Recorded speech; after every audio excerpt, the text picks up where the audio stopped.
नमस्कार, यो हो TV today network. TV today समाचारमा स्वागत छ।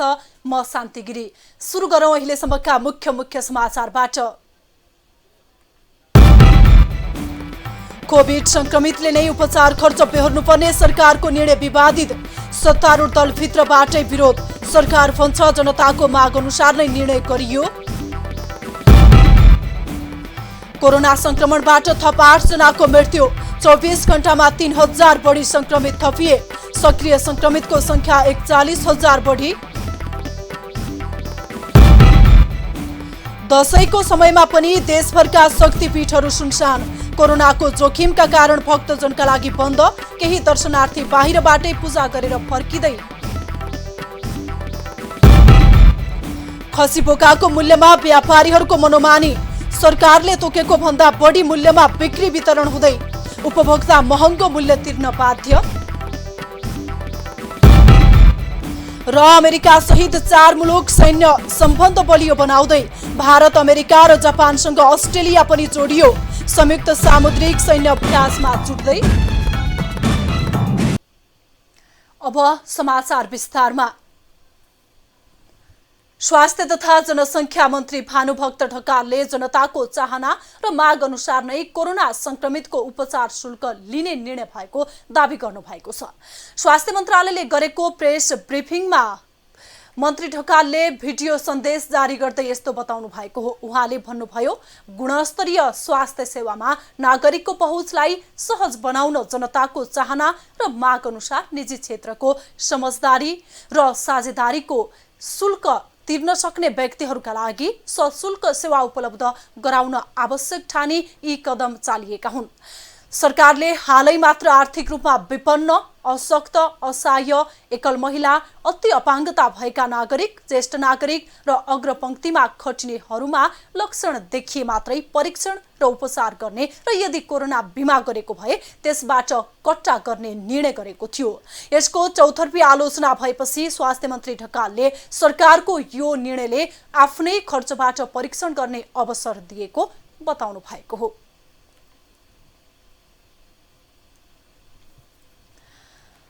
कोरोनाका संक्रमितले उपचार खर्च आफैले बेहोर्नुपर्ने र मृतकको शवको व्यवस्थापन नगर्ने सरकारको निर्णयको सत्तारूढ दल भित्रबाटै विरोध भएको छ।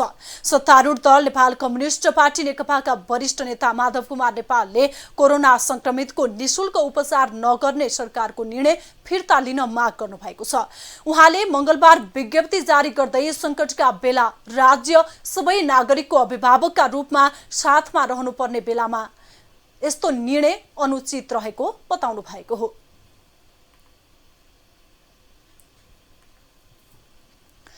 राष्ट्रिय मानवाधिकार आयोगले कोभिड-19 का बिरामीहरूले खर्च स्वयंले बेहोर्नुपर्ने सरकारको निर्णय संविधान विपरीत भएको बताएको छ। आयोगले मंगलबार विज्ञप्ति जारी गर्दै बिरामीको उपचार खर्च नबेहोर्ने र आइसोलेसनमा मृत्यु हुनेको सब व्यवस्थापन नगर्ने निर्णय संविधान विपरीत भएको बताएको हो। आयोगले संविधान तथा ऐनका व्यवस्था विपरीत कोभिड-19 जस्तो विश्वव्यापी महामारीबाट आक्रान्त नागरिकको उपचारबाट सरकार पन्छिन नमिल्ने भन्दै संविधान प्रदत्त स्वास्थ्य सम्बन्धी हकको सुनिश्चितता गर्न आग्रह गर्नु भएको छ।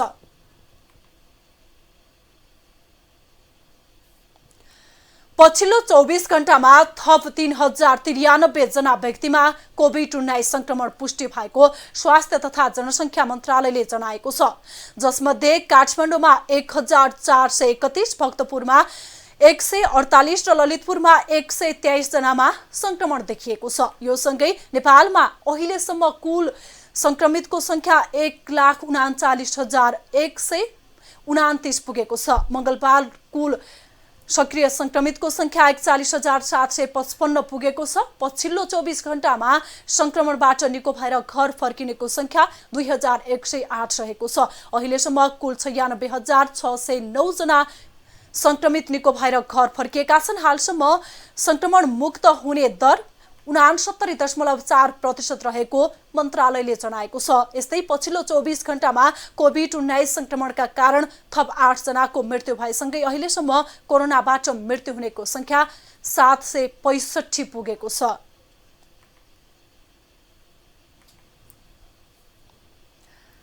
नेपालीहरूको महान चाड विजया दशमीको नवरात्र अवधिभर भक्तजनको बढी चहल पहल हुने शक्तिपीठहरू यसपल्ट भने सुनसान देखिएका छन्। कोरोना महामारीका कारण शक्तिपीठहरू भक्तजनहरूका लागि बन्द रहेकाले थोरै संख्यामा पुग्ने गरेका दर्शनार्थीहरू गेट बाहिरबाटै पूजा गरेर फर्किने गरेका छन्। एक रिपोर्ट। सरकारले कोरोना संक्रमणको जोखिम कम गर्न चाडबाडको समयमा पनि मन्दिरहरू भक्तजनका लागि खुल्ला नगर्न आह्वान गरेपछि देशभरका शक्तिपीठ सहित मन्दिरहरूमा नित्य पूजा मात्रै हुँदै आएको छ। विशेष गरी दशैंको समयमा बढी भिडभाड हुने काठमाडौँ उपत्यकाका शक्तिपीठहरू नक्साल, मैतीदेवी, गुहेश्वरी लगायतका मन्दिरहरू यस वर्ष सुनसान छन्। केही भक्तजनहरू भने मन्दिर बाहिरैबाट दर्शन गरेर फर्किने गरेका छन्। भित्र मन्दिरमा गएर ढोक्न पाए त राम्रो हुन्थ्यो, तर संसारभर अहिले कोरोना फैलिरहेको छ। यस्तो महामारी फैलिरहेको बेलामा अहिले चाहिँ सबलाई रोगबाट चाहिँ मतलब बचाउनको निमित्त यो गरेको कार्यक्रम सराहनीय छ, राम्रो छ। अब भित्र जो जोखिम मोलेर भित्र एकदम भिडभाडमा गर्नुहुन्छ उहाँहरूलाई मेरो भन्नु केही छैन हैन, तर अब यत्रो ठुलो चाड हो, बाहिरबाट आफूले आफूलाई बचाउँदै गर्ने हो र आफूले बाहिरबाट बचाउन गर्न सक्यो भने त्यो नै ठिक। भगवान मान्ने भने भित्र मनबाट हो, श्रद्धाले हो हैन। भगवानको भित्र गएर भगवानको मूर्ति छुँदैमा सबै कुरा हुने होइन। भित्रबाट श्रद्धाले मान्नुस्, गजुरलाई दर्शन गर्नुस्, भगवानको त्यही नै पुग्छ। कोरोना महामारीकै बीच अन्य क्षेत्रहरू खुल्ला गरिए पनि मन्दिरहरू भने खुल्ला नगरिएकोमा भक्तजन एवं मन्दिरका पुजारीहरूले असन्तुष्ट व्यक्त गर्दै आएका छन्। चाडबाडको समयमा समेत मन्दिरहरू बन्द रहेकाले यो वर्षको दशैं नै खल्लो भएको भक्तजनहरूको गुनासो छ। सामाजिक दूरी कायम गरेर भए पनि मन्दिर खुल्ला गर्नुपर्नेमा मन्दिरका पुजारीहरू एकमत छन्। हामीले बन्द गरेको होइन, यो भन्नु न समितिले नै बन्द गरेको हो। यो त खोले त दशैंको बेलामा त एकदम राम्रै हो नि। कस्तो भक्तजनहरू त दर्शन गर्न आउँछ होइन, कस्तो आशीष लिनुहुन्छ हो कि ल भनेर त्यही कुरो हो। खोलेपछि त आइपुग्छ होइन, खास उहाँलाई दर्शन गर्न दिनुपर्ने। मन्दिरमा गएर पूजा गर्नुले चाडबाडको धार्मिक महत्त्वलाई झल्काउँछ, तर अहिलेको परिस्थितिमा संक्रमणलाई फैलन नदिनु नै सबैको प्रमुख दायित्व भएकाले घरबाटै पूजा गरेर भए पनि धार्मिक कार्यलाई निरन्तरता दिन सकिन्छ। टिभी टुडे एसडीका लागि सुनिल बाबु पन्तको रिपोर्ट।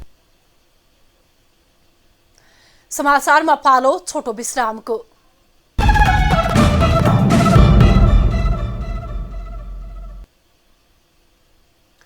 अब बाँकी समाचार। पूर्व प्रधानमन्त्री एवं नेपाल कम्युनिस्ट पार्टी नेकपाका कार्यकारी अध्यक्ष पुष्पकमल दाहालले नेपालको विकासका लागि चीनले अघि सारेको belt and road initiative BRI परियोजना महत्त्वपूर्ण हुने बताउनु भएको छ। चिनिया कम्युनिस्ट पार्टी अन्तर्राष्ट्रिय विभागले मंगलबार आयोजना गरेको भर्चुअल कार्यक्रमलाई सम्बोधन गर्दै अध्यक्ष दाहालले यो परियोजनाबाट दुवै देशले फाइदा लिन सक्ने भएकाले यसलाई आफूले महत्त्वपूर्ण अवसरको रूपमा लिएको बताउनुभयो। Mutually beneficial cooperation, jointly pursue common prosperity between us and dedicate ourselves in maintaining peace, stability and development in the region. I am also happy to recall my fruitful meeting with Comrade Xi Jinping during his state visit to Nepal. As we agreed to enhance party-to-party cooperation, both sides conducted several dialogues and exchanges despite COVID-19 pandemic pending high-level party delegation to China. I was planning to lead a high-level party delegation earlier this year as invited by the Communist Party.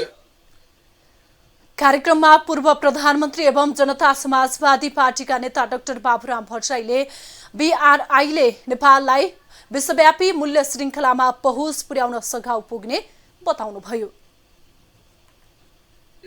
To many countries in the region, and eventually Nepal would also be able to benefit out of the innovation, productivity and advancement of China. Given the prospects of financial integration and policy coordination between the two countries, BRI is an instrument for Nepal to get access to the global value chain.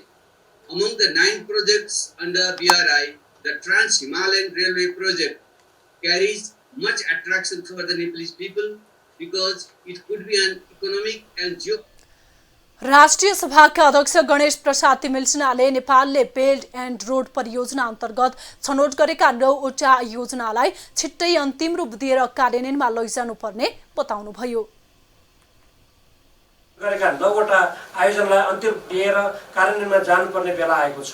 COVID-19 को महामारीले यसमा केही विलम्ब भए पनि हाम्रा दुवै देशका सरकार यस कामलाई छिटोभन्दा छिटो अघि बढाउन समर्थ हुनेछन् भन्ने मेरो विश्वास छ।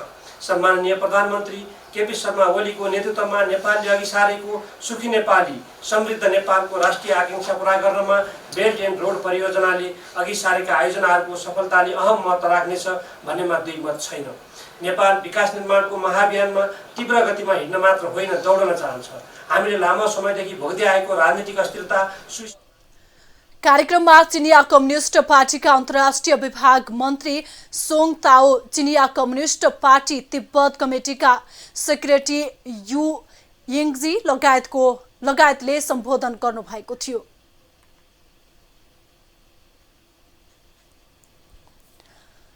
नेपाल कैलालीको धनगढीमा प्रहरी सहायक निरीक्षक र प्रहरी जवानको हत्या आरोपमा पक्राउ परेका 7 जनालाई सार्वजनिक गरिएको छ। जिल्ला प्रहरी कार्यालय कैलालीले मंगलबार पत्रकार सम्मेलन गर्दै अस्थायी प्रहरी पोस्ट जुगेडाका इन्चार्ज प्रहरी सहायक निरीक्षक गोविन्द विक र प्रहरी जवान रामबहादुर साउदको हत्यामा संलग्न भएको आरोपमा पक्राउ परेका 7 जनालाई सार्वजनिक गरेको हो। प्रहरीका अनुसार उनीहरूले असै विकले मटर तस्करीमा अवरोध गर्न खोजेपछि हत्या गरेको बयान दिएका छन्। गएको शनिबार राति नियमित गस्तीमा खटिएका बेला बेपत्ता भएका 2 प्रहरी मध्ये असै विकको शव आइतबार र प्रहरी जवान साउदको शव मंगलबार भेटिएको थियो।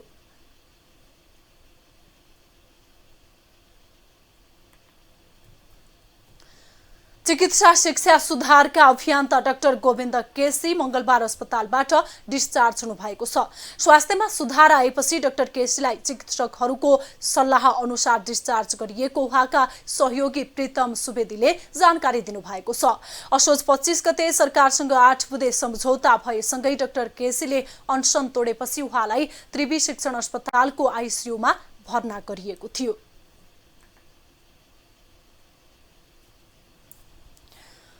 रूपन्देहीको तिलोत्तमा नगरपालिकाले कोरोना संक्रमणबाट मृत्यु भएका नगरवासीको शव व्यवस्थापनको जिम्मा आफैले लिने निर्णय गरेको छ। कार्यवाहक नगर प्रमुख जागेश्वर देवी चौधरीको अध्यक्षतामा बसेको कोभिड संकट व्यवस्थापन केन्द्रको बैठकले कोरोना संक्रमणबाट मृत्यु भएका नगरवासीको शव व्यवस्थापन नगरपालिकाले नै गर्ने निर्णय गरेको हो। यसअघि शव व्यवस्थापनको काम सम्बन्धित पालिकाको सहयोगमा नेपाली सेनाले गर्दै आएको थियो। शव व्यवस्थापन जिम्मेवारीबाट संघीय सरकार पछि हटेपछि तिलोत्तमा नगरपालिकाले त्यसको जिम्मेवारी लिएको हो। यस्तै बैठकले कन्ट्याक्ट ट्रेसिङमा परेका नगरवासीको पहिलो पटकको परीक्षण समेत निशुल्क गर्ने निर्णय गरेको छ।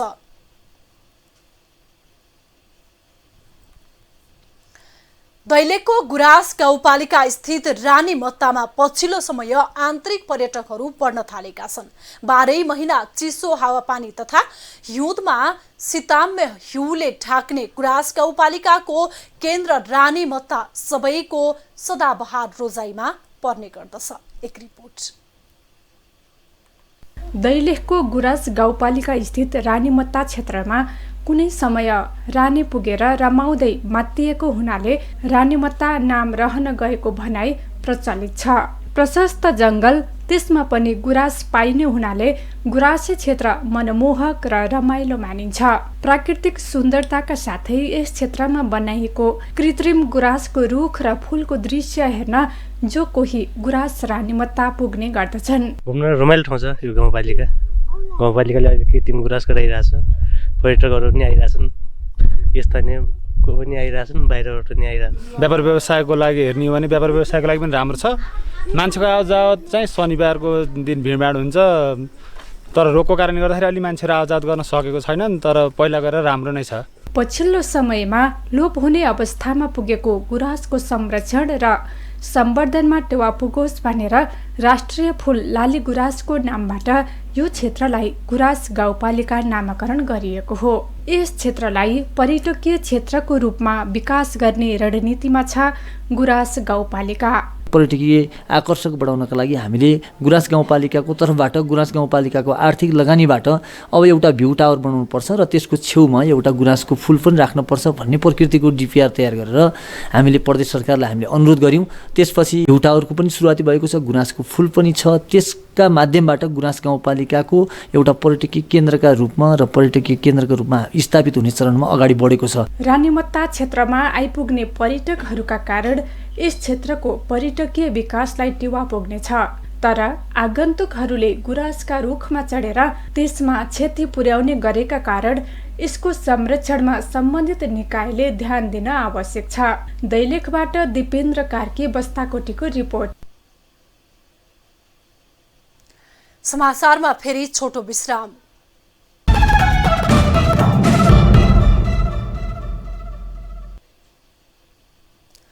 अब आर्थिक समाचार।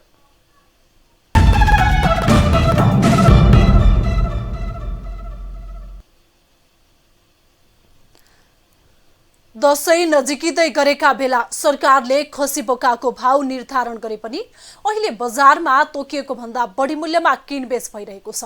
सरकारले जिउँदो खसीको मूल्य प्रति केजी 560 रुपैयाँ तोके पनि व्यवसायीहरूले यो भन्दा बढी मूल्यमा बिक्री गर्ने गरेका छन्। एक रिपोर्ट। काठमाडौँका बजारहरूमा जिउँदो खसीको मूल्य प्रति केजी 600 देखि 650 रुपैयाँमा बिक्री भइरहेको छ। यस्तै जिउँदो बोकाको मूल्य प्रति केजी 650 रुपैयाँदेखि 680 रुपैयाँ र च्याङ्ग्राको प्रति केजी 900 देखि 980 रुपैयाँसम्म बिक्री वितरण भइरहेको छ। यो मूल्य सरकारले तोकेको भन्दा बढी हो। व्यवसायीहरू भने किसानबाटै महँगो मूल्यमा किन्नु परेकाले सरकारले निर्धारण गरेको मूल्य अनुसार बिक्री गर्न नसकिने बताउँछन्। किन 550 वहाँ किन यहाँ यति भन्नेको चाहिँ हङ्गामा मच्किने चाहिँ काम चाहिँ भएको छ होइन। अब यो सरकारको निकायमाथि ध्यान पुर्याउनको लागि बारम्बार हामी मिटिङमा गएर कुरा गरेका थियौँ। यो सक्सेसै भएन क्या। यसो गर्नु हुँदैन भन्ने गरिदिनु भयो। अब हामीले के भन्नु, हामीले त्यो भन्नुभन्दा सिवाय केही छैन होइन। यस्तो गर्नु नहुन्थ्यो, गर्नुभयो होइन। अब उपभोक्ताले के सरकारले दसैँको बेलामा टोटल्ली उहाँले नै बरु खुवाइदिएको भए नि उपभोक्ता राम्रो हुन्थ्यो कि जति खसी आउँछ सरकारले किनिदिएर 550 खुवाइदियो पनि हामीलाई आपत्ति विषय होइन। अब 900 च्याङ्ग्रा चाहिँ 900 देखि लिएर 980 सम्म र खसी 600 देखि लिएर 650 सम्म। बोका चाहिँ 650 देखि लिएर 80 सम्म। यो चाहिँ पहिला पनि अलिकति फरक त पहिलादेखि नै फरकै हो र उहाँहरूले अब कसरी चाहिँ अब रेट अब तय गर्नुभयो। अब हामीले चाहिँ गाउँबाट किसानबाटै चाहिँ 550 देखि लिएर 600 सम्म चाहिँ हामीले उठाएर ल्याएको छौँ व्यवसायले। अब त्यो चाहिँ कसरी चाहिँ अब त्यो रेट राख्नुभयो त्यो चाहिँ अब हामीलाई चाहिँ जानकारी भएन। तर यो चाहिँ अलि व्यापारीले चाहिँ अन्य नै भएको छ। सरकारले चाहिँ यो रेट राख्दाखेरि चाहिँ जिउँदो खसीको मूल्य प्रति केजी 560 रुपैयाँ तोकेको खाद्य व्यवस्था तथा व्यापार कम्पनीले 10 रुपैयाँ घटाएर 550 रुपैयाँमा बिक्री गरिरहेको छ। बजारमा भने यो भन्दा बढी मूल्यमा बिक्री हुने गरेपछि उपभोक्ता मारमा परेका छन्।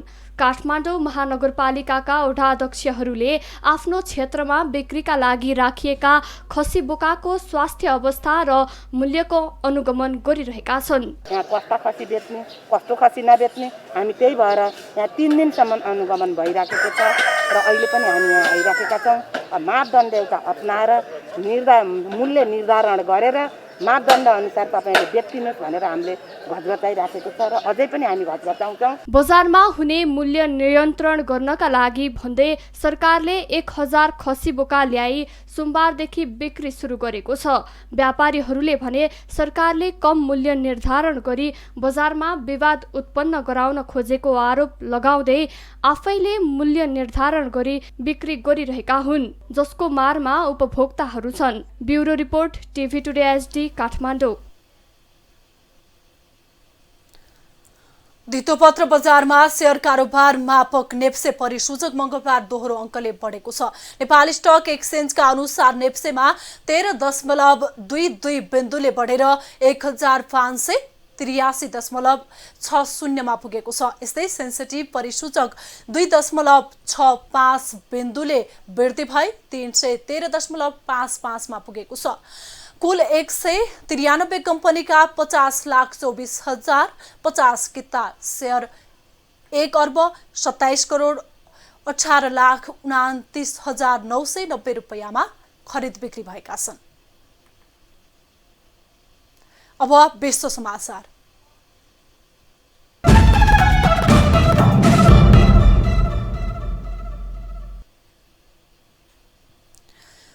हिन्द महासागरमा आउँदो महिनाका लागि तय गरिएको भारत, अमेरिका र जापानको संयुक्त सामुद्रिक सैन्य अभ्यासमा अस्ट्रेलिया पनि जोडिएको छ। चीनसँगको सम्बन्धमा तनाव बढ्दै गएपछि 4 प्रजातान्त्रिक मुलुकले सैन्य अभ्यासलाई थप बलियो बनाउन यो अभ्यास गर्न लागेको अन्तर्राष्ट्रिय सञ्चार माध्यमले जनाएका छन्। सन् 1992 देखि नियमित हुँदै आएको सामुद्रिक सैन्य अभ्यासको आकार र शैली पछिल्लो समय फराकिलो बन्दै गएको छ। सहभागी अमेरिका, जापान, अस्ट्रेलिया र भारत बीच सूचना आदान प्रदान र विभिन्न सम्मेलनहरू हुने गरेका छन्। अस्ट्रेलियाको सहभागितासँगै 4 मुलुकहरू सन् 2007 पछि पहिलो पटक संयुक्त सामुद्रिक सैन्य अभ्यासमा जुट्ने भएका हुन्। समाचार सकियो। समाचारबाट बिदा लिनु पूर्व मुख्य समाचार फेरि एकपटक। कोभिड संक्रमितले नै उपचार खर्च बेहोर्नुपर्ने सरकारको निर्णय विवादित। सत्तारूढ दलभित्रबाटै विरोध। सरकार भन्छ जनताको माग अनुसार नै निर्णय गरियो। कोरोना संक्रमणबाट थप 8 जनाको मृत्यु। 24 घण्टामा 3000 बढी संक्रमित थपिए। सक्रिय संक्रमितको संख्या 41,000 नाघ्यो। दशैंको समयमा पनि देशभरका शक्तिपीठहरू सुनसान। कोरोनाको जोखिमका कारण भक्तजनका लागि बन्द। केही दर्शनार्थी बाहिरबाटै पूजा गरेर फर्किँदै। खसी बोकाको मूल्यमा व्यापारीहरूको मनोमानी। सरकारले तोकेको भन्दा बढी मूल्यमा बिक्री वितरण हुँदै उपभोक्ता महँगो मूल्य तिर्न बाध्य। र अमेरिका सहित 4 मुलुक सैन्य सम्बन्ध बलियो बनाउँदै भारत, अमेरिका र जापानसँग अस्ट्रेलिया पनि जोडियो। संयुक्त सामुद्रिक सैन्य अभ्यासमा जुट्दै। हामीलाई TV today Nepal apps download गरी विश्वभरि प्रत्यक्ष हेर्न सक्नुहुनेछ। साथै www.tvtoday.news.com मा गई हेर्न र पढ्न सक्नुहुनेछ भने फेसबुक, युट्युब र ट्विटरमा समेत फलो गर्न सक्नुहुनेछ। विकास निर्माण र जनसरोकारका विषयमा हाम्रो आवाज जारी छ। अहिलेलाई सम्पूर्ण समाचार युनिटका साथ म शान्ति गिरी पनि बिदा चाहन्छु। टिभी टुडे SD हेर्दै गर्नुहोला। नमस्कार।